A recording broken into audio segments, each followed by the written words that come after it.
Estamos de regreso en JN Noticias. Nos encontramos con el magistrado Jorge Armando Rodríguez Vélez para conversar acerca del foro descentralizado que se realizó en la ciudad de Tacna. ¿Cómo está, doctor? Gracias por Carla, bien, muchas gracias. Estar nuevamente acá en el set del canal del Jurado Nacional de Elecciones. Cuéntenos, ¿cómo los recibió la ciudadanía en este nuevo foro descentralizado que se realizó en Tacna, la ciudad académica, los universitarios? Yo complacido porque, mira, para quienes no saben, yo soy natural de Tacna. Nací de espaldas de la catedral en la calle Callao número 7. Ahí justo la doctora Jessica Clavijo me ha alcanzado una foto de lo que era mi casa. Ahora es una edificación que es un hostal, algo así, ¿no? Y sí, la gente nos recibió con más allá del cariño que lo hemos percibido y que lo hemos recibido, con mucha expectativa, con muchas ganas de adentrarse, de tomar conocimiento en qué es lo que está proponiendo o qué es lo que está proponiendo el Jurado Nacional de Elecciones en este proyecto de Código Electoral, y también mostrarnos y hacernos llegar sus inquietudes, sus preocupaciones en realidad a lo que ellos estiman también es fundamental, la reforma electoral. Estas preocupaciones que les hicieron llegar de manera oral, ¿respondían a las necesidades que se vienen contemplando en el anteproyecto del Código? Sí, claro. Los temas generalmente de preocupación de la gente, creo que es el común denominador, es el tema de la ley de dádivas, es el tema del financiamiento privado fundamentalmente, es el tema referente a los impedimentos para postular de candidatos, claro, y obviamente otros que tienen que ver con la democracia interna, pero fundamentalmente los tres primeros que he señalado. Y no modificación también de la norma electoral una vez convocado el proceso electoral. Es lo que la ciudadanía percibe como prioritario, como urgente, como necesario en lo que importa una reforma electoral pronta. ¿Hubieron personas presentes que tenían ya algún conocimiento de lo que contenía este código del anteproyecto del Código Electoral, o en Tacna estaban escuchando por primera vez estas propuestas? Sabemos que a nivel nacional el jurado está empezando esta difusión y que ha sido con mayor facilidad en las oficinas desconcentradas donde nos encontramos. En Tacna, ¿cómo fue la situación? Sí, lo que sucede es lo siguiente. El Jurado Nacional de Elecciones entregó el 21, a través del presidente, el doctor Ticona Postigo, el 21 de diciembre próximo pasado, el proyecto de Código Electoral a la presidenta del Congreso, la señora Luz Salgado Rubianes.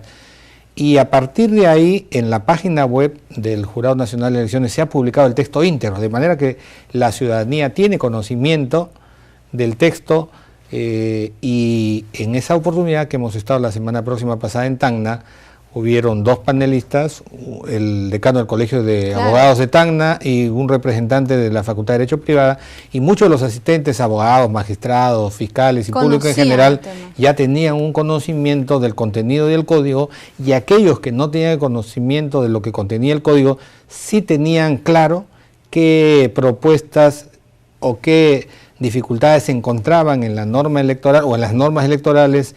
Hicieron llegar sus apuntes por escrito, y a aquellos que también intervinieron de manera oral. Sí, nos han dicho que de igual modo fue en la antigua ciudad, en Chiclayo, que también se recibieron bastante aportes de los ciudadanos y que, bueno, por la cantidad se lograba alcanzar o leer los que coincidían, ¿no? Pero imagino que ellos ya lo van a hacer de manera formal. Sí, obviamente se ha recogido en ambas ciudades, se ha recogido por escrito todas las inquietudes. En el foro, evidentemente no se ha podido leer todas ellas, pero ya han sido traídas acá a Lima y van a ser procesadas por el equipo técnico, y después darán cuenta al Pleno, y nosotros también analizaremos la pertinencia de aquellas y cuáles podemos tomar en cuenta para en la reformulación del proyecto de Código Electoral se puedan incluir. Claro, porque definitivamente deben encontrarse, así como diferencias, porque cada región vive una situación diferente, también hay bastantes coincidencias, y creo que esas son las más importantes de poner en el anteproyecto. Claro, además partiendo, digamos, de cosas más sencillas para el ciudadano de a pie, ¿no? El ciudadano de a pie, ¿qué es lo primero que percibe cuando va al acto electoral? Las colas, el posible desorden, el que no encuentra, digamos, su mesa, o que estaba consignado en una mesa y aparece que le cambiaron la mesa.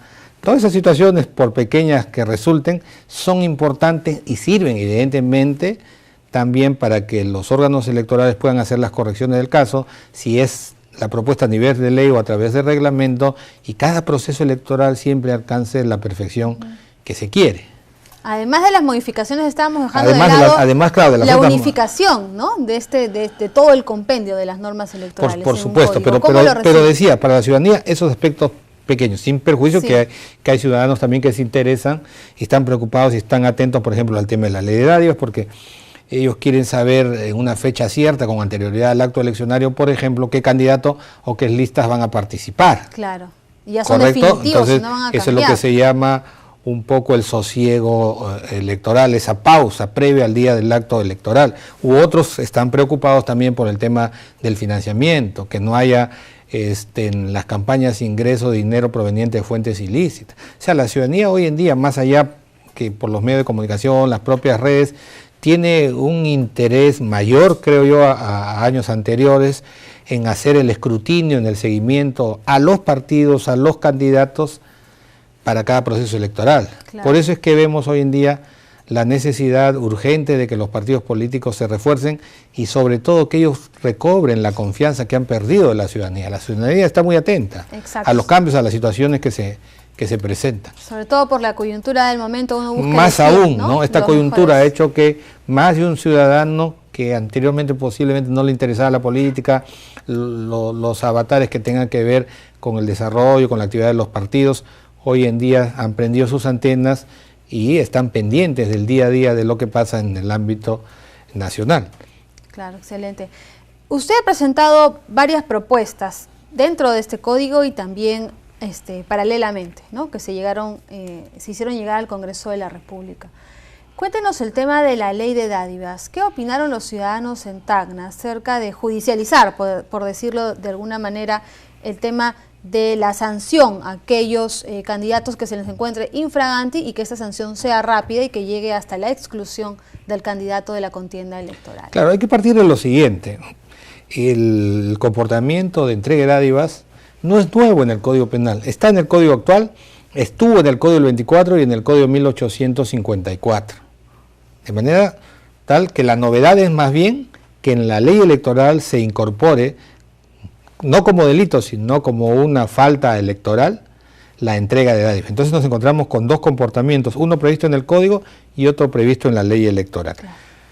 Esto nos generó, toda vez que la ley 3414 entra en vigencia el 17 de enero del año próximo pasado, es decir, 2 meses después de la convocatoria a elecciones generales, trajo evidentemente a la ciudadanía no solo descontento, desconcierto, en tanto y en cuanto se cambian las reglas en pleno proceso electoral. Y eso evidentemente no ofrece las mejores garantías ni para un clima de tranquilidad en el cual debe desenvolverse un proceso electoral avala o sirve.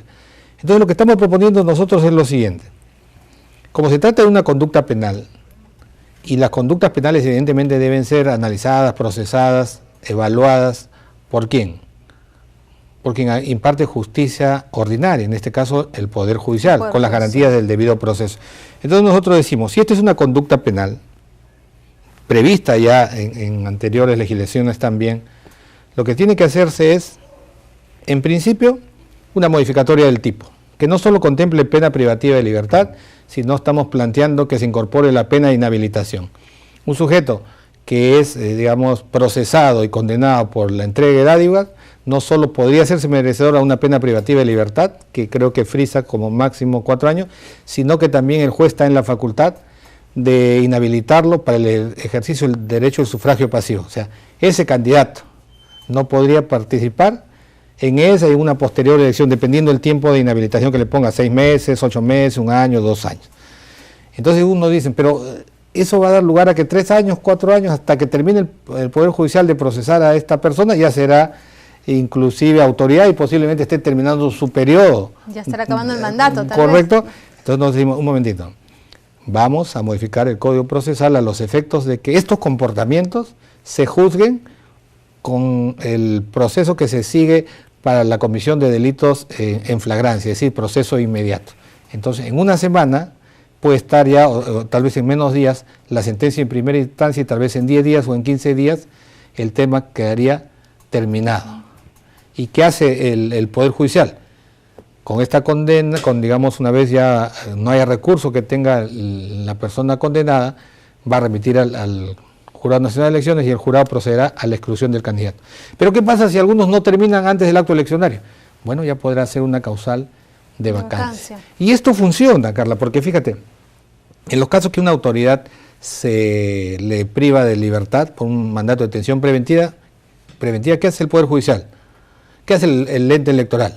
Le suspende sus credenciales. Si después el Poder Judicial revoca y le da libertad, ¿qué hace el ente electoral? Le devolvemos las credenciales.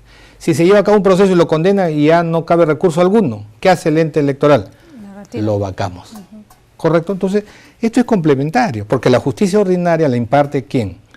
El Poder Judicial. Nosotros no impartimos justicia ordinaria, nosotros impartimos justicia electoral. Entonces, creo que esto permitiría, digamos, no solo, porque algunos dicen, lo que pasa es que el jurado está queriendo soplar la pluma al Poder Judicial, no, permitiría poner las cosas en su sitio. Nosotros impartimos justicia electoral, ustedes imparten justicia ordinaria. Y este hecho es un delito, esta conducta está prevista como delito. De manera que son ustedes, con todas las garantías del debido proceso, quienes deben, como está contemplado en el Código, hacer el juzgamiento para estos casos de entrega de dádivas. ¿Es factible entonces, doctor, o podría haber la posibilidad que el Poder Judicial no quiera aceptar que se tipifique? No, pero si se modifica la ley, además, ¿cómo que no quería aceptar si actualmente... Pero para que sea de manera fragancia.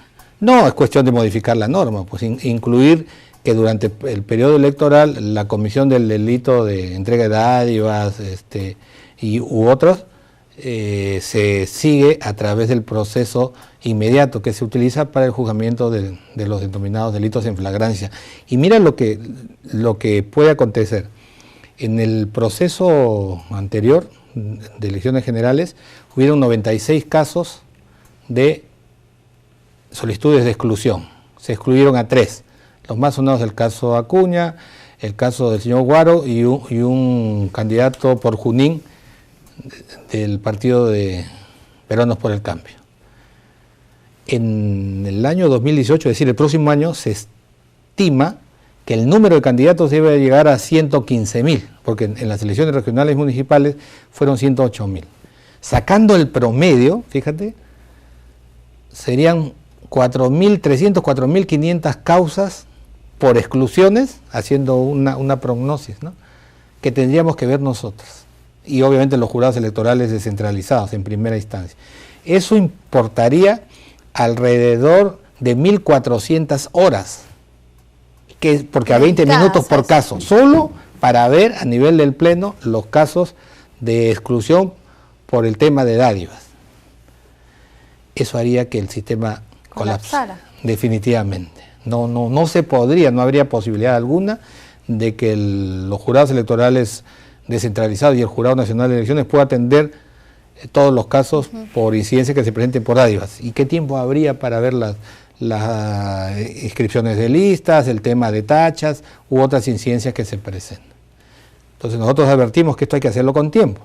Justamente, porque claro, si no lo hacemos antes de la convocatoria de las próximas elecciones regionales y municipales, el tema se puede complicar. Además, lo que queremos y lo que quiere la ciudadanía es tener una normatividad que sea entendible y que los procesos no se conviertan en enfrentamientos y digamos que la característica de los procesos electorales sea la nebulosa, sea, digamos, la incertidumbre. Por el contrario, quieren reglas claras, quieren tener candidatos idóneos, autoridades idóneas en su momento, y quiere sobre todo la ciudadanía que en un periodo de, digamos, 30, 45 días, estar única y exclusivamente dedicados a escuchar a sus candidatos, sus propuestas para la mejor elección. Claro. Y no hasta 2 días antes, 3 días antes, saber si una lista va, no va, o un candidato total, si participa o no participa, ¿no? Sí, es importante que se cree la normativa y que esté estable y que todos los actores la entiendan, no solamente la ciudadanía y el sistema electoral, sino también los mismos partidos políticos, los mismos candidatos, que sepan cómo tienen que actuar. Y no le hace bien, pues, como lo que sucedió en las anteriores elecciones, que se creen modificaciones a última hora o al inicio de las elecciones. Y justamente usted ha presentado un proyecto. Claro, lo que se llama la intangibilidad de la norma electoral. En realidad, con la experiencia vivida, nosotros ¿qué hemos hecho? Recoger lo que está, por ejemplo, en la legislación país vecino, que este domingo son sus elecciones en Ecuador. También lo tiene México, Costa Rica, en donde se prohíbe la modificación de la norma electoral un año antes del día del acto eleccionario. o en todo caso no modificación ni entrada en vigencia de la norma electoral una vez convocado el proceso electoral. Esto da garantía, obviamente, a los partidos, a la ciudadanía, de reglas preestablecidas, más allá de reglas claras, para cada proceso electoral. Eso es lo que se denomina intangibilidad de la norma electoral. Hemos presentado esa iniciativa, primero la hizo al Pleno, esta, con el aval de mis colegas, fue aprobada y se ha remitido al Congreso de la República como proyecto individual, pero también se ha recogido en el proyecto de código electoral. Estamos a la espera de que la comisión que viene trabajando, el grupo de trabajo que preside la doctora Patricia Donaire y en su oportunidad la Comisión de Constitución, le den el pase, la apruebe y se entre a debate al Pleno, ya sea primero de manera individual o tal vez como un artículo dentro de lo que es el proyecto de código electoral. Y el tiempo va quedando corto, porque si las elecciones son en octubre del siguiente año, se tiene hasta octubre de este año, si es que esta ley entra a caber, para que ya no se modifique. Entonces, por eso, y mira, hoy estamos día de la amistad y del amor, 14 de febrero, lo voy a reiterar una vez más. Es urgente y necesaria la reforma electoral, pero creo que más urgente es que se aprueben estos tres instrumentos.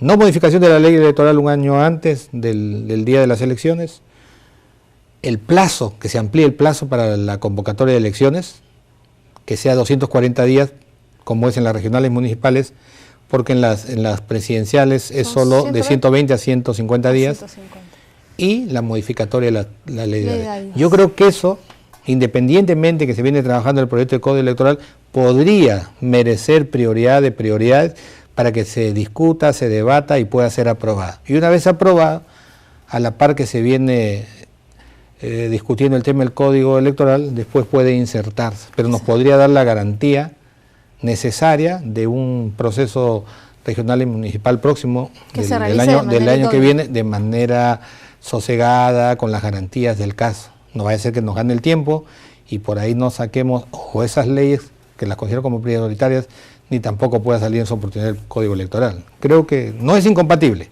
priorizar esos tres aspectos sin perjuicio de, como se han propuesto, antes de final de año, creo, aprobar el código electoral. Es lo que nos han dicho el grupo de la reforma electoral y esperemos que ahora que inicie otra vez el periodo de la legislación, en el Congreso de la República se vea pronto todas estas medidas. Muchísimas gracias, señor Rodríguez. No, gracias a ti, Carlita, por haber venido el día de hoy. Feliz día de la amistad. Igual para ti. Siempre es un gusto venir aquí al canal. Listo. Nos vamos a una pausa, venimos con más en JN Noticias.